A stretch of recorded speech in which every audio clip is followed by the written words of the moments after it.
Bonjour tout le monde, nous sommes mardi, ça y est, je sais déjà plus quelle date on est, 3 décembre. Je viens de rentrer, d'emmener les enfants à l'école et c'est encore bouché, la rue est bouchée, donc ça sert à rien que je parte faire les travaux tout de suite parce que j'avancerai pas. En tout cas jusqu'à 9 h, parce qu'en plus dans ma rue il y a une école, pas la nôtre. Et jusqu'à 9 h, du coup, il y a des gens qui arrivent déposer leurs enfants en retard, ils se garent n'importe où. Et vu que c'est une minuscule rue, je vais attendre pour partir. En attendant, je vais me prendre un café. Je vais manger un peu parce que j'ai super faim. Donc avant de partir, il faut que je me fasse un sandwich aussi pour ce midi. Et du coup, je vous reprends dans la voiture tout à l'heure sur la route. Pour vous parler un petit peu de lecture quand même, c'est un petit peu le but. Donc à tout à l'heure. Rebonjour. Alors, ça y est, j'ai fait tout ce que j'avais à faire. Dans la voiture, ça sent super bon le romarin parce que vu que pour l'instant je peux pas emmener les cartons, et du coup pour la maison, j'en profite pour emmener tout ce qui va dans le jardin, parce que là du coup on peut mettre ce qui est dans le jardin, il n'y a pas de problème. Donc là ma voiture est remplie de plantes, dont le romarin, qui sont trop bons à chaque fois qu'on le secoue. Alors, parlons lecture. Donc, hier soir j'avais commencé à vous parler sur le trajet du retour et mon téléphone a surchauffé et du coup la vidéo s'est coupée. Donc rien n'est enregistré. Donc je vais tout recommencer. Donc ce week-end, on a récupéré nos clés vendredi soir. Et donc on a passé le week-end à faire des travaux, donc j'ai pas lu.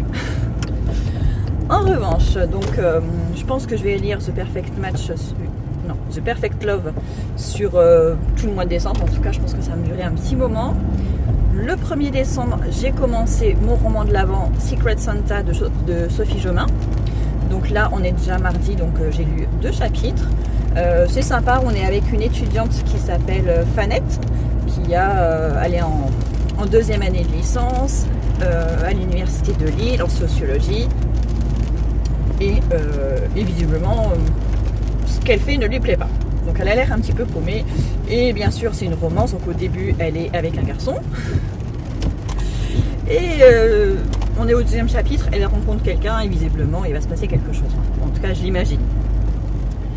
Donc voilà pour ce roman de l'Avent qui m'a été offert par ma soeur. Donc c'est chouette. Bon, c'est un petit peu young adulte, mais c'est sympa. Et donc, on va faire un petit bilan aussi. Je laisse passer les gens. J'en profite pour faire le petit bilan du mois de novembre. Alors, au mois de novembre, j'ai lu 11 livres. Donc j'ai terminé 11 livres et j'en ai commencé un. J'ai pas le terminé. Et pour mon challenge, Green Book Challenge, j'ai 96 points. Et je crois que c'est le plus gros score que j'ai pu faire. C'est vraiment beaucoup. Mais c'est chouette. J'en suis très contente.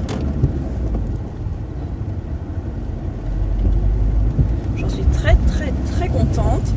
En plus, je vous avais dit que je voulais faire un no-buy. Alors, j'ai presque réussi. Je n'ai acheté qu'un seul livre d'occasion, c'est The Perfect Love, donc pour le lire immédiatement. Donc, je suis fière de moi également. Bon, c'est vrai que j'ai acheté beaucoup de livres pour les enfants, mais pas pour moi, donc ça, c'est déjà très bien. J'en ai emprunté aussi à la médiathèque. Je crois que sur les 11 que j'ai lus, il y en a 4 qui venaient de la médiathèque. Honnêtement, j'aurais pu en trouver plein d'autres à lire à la médiathèque, mais avec tous ceux que j'avais achetés ces derniers temps, la priorité c'était quand même de lire ceux. Qu'est-ce qui se passe? C'était de... Oh là là. Il y a eu un accident et du coup, ils sont en plein milieu de la route, sauf que pour que je puisse passer, il faut que je les double et je sais pas comment je vais faire parce qu'il y a des gens qui viennent dans le sens inverse. Ah, les gens.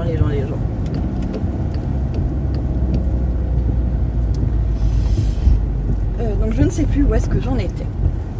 Si, je vous disais que oui, il y avait beaucoup de livres que j'avais envie de lire, mais que la priorité, c'était quand même de lire ceux que j'avais achetés.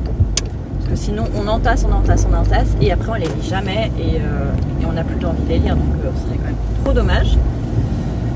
Donc voilà, c'était ma priorité. Là, j'ai vu que ma pile à lire était descendue à 42 livres au 30 novembre. Donc c'est bien, ça veut dire qu'elle est descendue de 6, parce que j'étais à 48 au début du mois, donc c'est très bien, ça me convient. Au mois de décembre, c'est pareil, je vais pas acheter de livre, de toute façon j'en ai pas le temps. Je vais peut-être en demander pour Noël, parce que mon mari sait jamais quoi m'offrir, donc je pense que je vais lui faire... je vais noter 2-3 titres qui me faisaient très envie vraiment. Donc je pense que je vais, s'il me pose la question, je lui donnerai cette liste là dans laquelle il pourra piocher. Et sinon, à part ça, qu'est-ce qu'il y a de nouveau du côté de mes lectures? On a parlé du Rainbow Challenge, on a parlé des livres lus, on a parlé de la pile à lire. J'ai pas eu de coup de cœur au mois de novembre, enfin j'ai pas le souvenir d'avoir eu un gros coup de cœur. Après c'est vrai que j'ai lu en début de mois beaucoup de livres courts et ça c'était franchement chouette. Moi qui n'ai pas l'habitude de lire des livres courts parce que j'ai besoin de m'installer dans l'histoire et tout ça, de rester longtemps avec les personnages, j'ai quand même lu des livres plus longs, mais j'ai aussi lu pas mal de livres courts et ça c'était chouette. J'ai fait je crois 2 lectures communes aussi, c'était très chouette aussi. J'espère en faire plus au mois de janvier. En fait en mois de janvier j'ai envie de plusieurs trucs. De toute façon je vous le dis tout le temps, j'ai tout plein d'idées, mais entre ce que j'ai envie de faire et ce que je peux faire, il existe tout un monde. Donc ça va dépendre de la réponse pour la bibliothèque. Parce que s'ils me répondent favorablement, ça va faire un gros chamboulement, même si c'est que 27 heures par semaine, c'est une vie de famille quand même qui va changer parce qu'il y a des jours où les enfants devront aller à la garderie et tout ça. Donc, puis même pour moi, pour mon organisation, ça sera très différent, ça sera très chouette. En revanche, si je suis pas prise, ça va pas changer grand chose et du coup, je pourrais me lancer dans de nouveaux projets. Donc ça serait aussi... ça serait pas grave, voilà. Je sais que je serais déçue, mais disons que ce sera pas très grave parce que voilà, j'ai d'autres idées en tête, donc ça permettra de compenser. Notamment, j'aimerais bien créer une page Patreon sur laquelle on pourrait faire des lives en fait, parler de certains livres en particulier ensemble. Je trouve qu'en direct, ça serait vraiment très bien. Ou alors sur Twitch, même si Twitch pour l'instant, j'ai essayé 2-3 fois, je suis pas à l'aise avec Twitch, ni en tant qu'utilisatrice, ni en tant que spectatrice, je sais pas pourquoi, mais donc voilà, et donc voilà. Donc sinon, côté lecture, je vous avais dit que j'aurais sûrement pas le temps de lire, mais en revanche pendant les travaux j'ai largement le temps d'écouter des livres audio. Donc c'est ce que j'ai fait hier. Hier, pour le coup, entre les trajets en voiture plus le moment sur place, j'ai eu le temps d'écouter un livre audio en entier. J'ai écouté Vive le vent de Jessica Devers qui se passe en Suède. Donc je pense que l'autrice est aussi suédoise, je pense. Alors je choisis Vive le vent parce que j'avais envie quand même d'écouter des histoires de Noël. Donc Vive le vent, je me suis dit, ça m'a fait penser à la comptine. Et en effet, ça se passe bien à Noël, il n'y a pas de problème. Alors, au début, ça commence en été, donc j'ai eu un petit peu peur. Mais en fait, si ça se finit à Noël, donc ça dure quand même quelques mois. On est avec une maman solo qui s'appelle Emily, qui a 3 filles. Son compagnon l'a quitté 3 ans auparavant. En fait, il était d'origine gambienne. Il était venu en Suède pour Emily. Et il avait besoin de retourner chez lui. Et du coup, il est parti du jour au lendemain en abandonnant ses filles et en repartant en Gambie.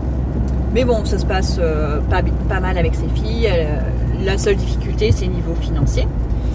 Et en fait, un jour, elle reçoit un courrier d'un notaire qui lui dit qu'elle a hérité d'une arrière-grande-tante ou quelque chose comme ça, dont elle a un vague souvenir, mais très flou. Et en fait, elle hérite d'une maison sur une petite île au large de la Suède. Donc au début, elle ne compte pas la garder, elle compte juste la vendre et puis voilà, continuer sa vie. Et finalement, il va se passer quelque chose. Sa plus grande fille, qui a 19 ans, pour l'été, a un job dans le même hôtel que sa mère. Et en fait, il se passe quelque chose d'assez grave. Du coup, sa fille démissionne. Et comme elle est un petit peu tourneboulée et qu'elle n'avait pas envie de passer son été dans cette petite ville toute triste, et ben elle demande à sa mère, enfin elle pousse un petit peu sa mère, elle dit allez, si on allait passer l'été dans cette maison de vacances, sur cette île, ne serait-ce que tout l'été, puis après on revient. Et vu qu'en plus elle héritait d'une petite somme d'argent, bah, c'était l'occasion aussi de faire une pause. Donc sa mère au début elle est réticente, puis elle finit par accepter et donc elle part dans cette maison sur cette petite île. Et en fait cette maison elle est très très très bizarre parce que son ancienne occupante a rempli toute la maison, mais vraiment toute la maison d'objets de Noël, de toutes sortes, dans toutes les pièces, sur les murs, enfin vraiment tout, jusqu'au porte-clés de la maison qui est un Père Noël. Donc ça c'est un petit peu, ça les choque un petit peu. Elles se moquent aussi, et en fait il y a quelqu'un qui vit dans un cabanon, enfin dans un chalet sur la propriété, donc elles vont faire sa connaissance également. Bien sûr c'est une romance de Noël, donc on sait comment ça va se terminer, mais c'était sympa. Alors au début j'ai eu beaucoup de mal parce que au tout début du livre audio, la lectrice, mais elle avait une voix, on aurait dit mon GPS, c'était la voix de mon GPS, donc aucune émotion, très scolaire et tout ça, c'était vraiment pas agréable. Et puis après, donc il a fait que je m'accroche un petit peu au début, et puis après ça s'est décanté. Après ça allait mieux au fur et à mesure de l'écoute, les émotions sont arrivées, c'était quand même un peu plus sympa. Donc voilà, donc j'ai bien aimé, je l'ai écouté sur Audible, voilà. Et du coup aujourd'hui, je vais aller regarder après sur Audible ce que je pouvais écouter d'autres qui étaient inclus dans l'abonnement, donc j'aurais pas besoin de crédit audio. Et pour Noël, il me sortait que des trucs pour enfants. Donc dis bon, en fait il faudrait que je fasse une recherche sur Babelio et qu'après j'aille voir dans Audible. Mais en fait dans Audible, ce qui est inclus dans l'abonnement, c'est des trucs qui sont pas connus et pas forcément des trucs super chouettes.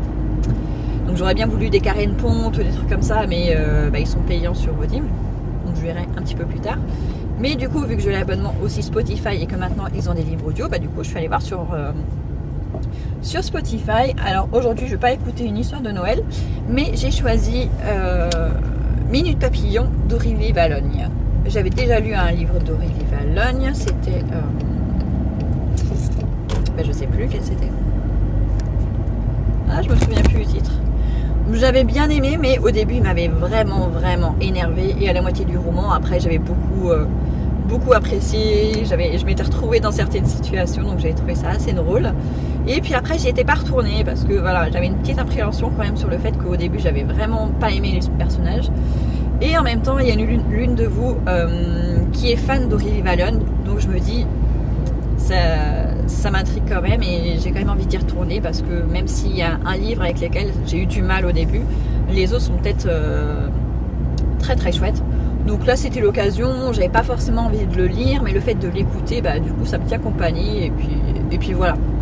Je fais pas spécialement d'efforts, ça me permet de revoir cette autrice, de voir si finalement ces histoires peuvent me convenir ou pas. Donc voilà, ça sera mon écoute d'aujourd'hui. Donc une fois que j'aurai terminé de discuter avec vous, c'est ce que je vais écouter. Donc là j'en ai encore pour une grosse demi-heure. Ouais, une grosse demi-heure. En plus j'ai un camion devant moi, donc à mon avis ça va être un petit peu plus qu'une grosse demi-heure. Et donc voilà. Donc je vous ai mis une vignette qui fait penser à Noël, mais moi je suis pas du tout dans le mood de Noël. Je vois tout le monde faire des vlogmas là en ce moment. Je suis vraiment pas dans l'esprit de Noël. La maison va pas être décorée cette année, enfin en tout cas pas là où on est. On va décorer quand on aura emménagé, donc peut-être 2-3 jours avant Noël. En plus même le climat n'est pas du tout en mode Noël. Il y a 2 semaines je crois on a eu 2-3 jours de froid. Et depuis les températures sont montées, et enfin il fait pas froid, mais vraiment pas. Par exemple ce week-end on était en train de faire les travaux, les enfants ont joué dehors, ils étaient en t-shirt, on avait 15 degrés. Et du coup je suis vraiment pas en mode Noël, mais vraiment pas cette année. Même je vous ai dit les cadeaux de Noël, j'ai toujours pas commencé. J'ai fait la liste, je sais ce qu'on va prendre pour chacun des enfants, à peu près, mais il n'y en a aucun d'acheté. Je sais pas, je ne saurais même pas l'expliquer. Je pense qu'il y a le fait qu'on déménage, mais il n'y a pas que ça. Il y a aussi le temps, il y a l'esprit aussi. J'ai l'impression que En fait, le fait de voir tout le monde dès le mois d'octobre ou début novembre se mettre en mode Noël, décoration de Noël, tout, musique de Noël et tout, bah en fait j'ai l'impression que ça me dégoûte de Noël, de le voir trop partout comme ça tout le temps. Même dans les villes, ils ont mis les décorations de Noël avant mi-novembre. Bon, ils les ont pas allumées encore, enfin ils les ont allumées que le 1er décembre. Mais le fait de les voir partout comme ça tout le temps, franchement, je crois que ça m'a saoulée. Alors qu'on est encore en automne, enfin il y a des super beaux paysages, des feuilles orange, rouge, jaune. Enfin, je trouve ça hyper joli l'automne. Autant j'ai tendance à déprimer à l'automne parce que il y a le manque de lumière et tout ça qui fait que ça joue sur mon moral. Mais par contre, je trouve que l'automne est magnifique. Enfin, les arbres, les paysages sont magnifiques en automne et j'adore la décoration d'automne en fait. Mais du coup, je trouve ça dommage de tout de suite, dès que Halloween est passé, ah c'est bon, c'est plus l'automne, on se met en mode Noël. Franchement, ça me saoule. Donc voilà. Donc moi, je suis pas en mode Noël, même si ça va ressembler un petit peu à des vlogmas parce que je vous mets juste une miniature parce qu'on est quand même au mois de décembre. Mais je fais pas de calendrier de l'Avent, enfin en tout cas pas cette année. Il n'y a pas de décoration de Noël chez moi, donc désolé si vous êtes fan de Noël, mais pourtant d'habitude j'aime beaucoup Noël. Mais là cette année, je passe complètement à côté. Mais bon, c'est pas grave, je me rattraperai peut-être l'année prochaine. Donc voilà, bon j'arrête de discuter parce que ça n'a aucun intérêt pour vous si vous êtes là pour la lecture. Je vais mettre mon livre audio et je reviendrai vous en parler soit ce soir, soit vendredi. On verra. Allez, je vous dis à bientôt.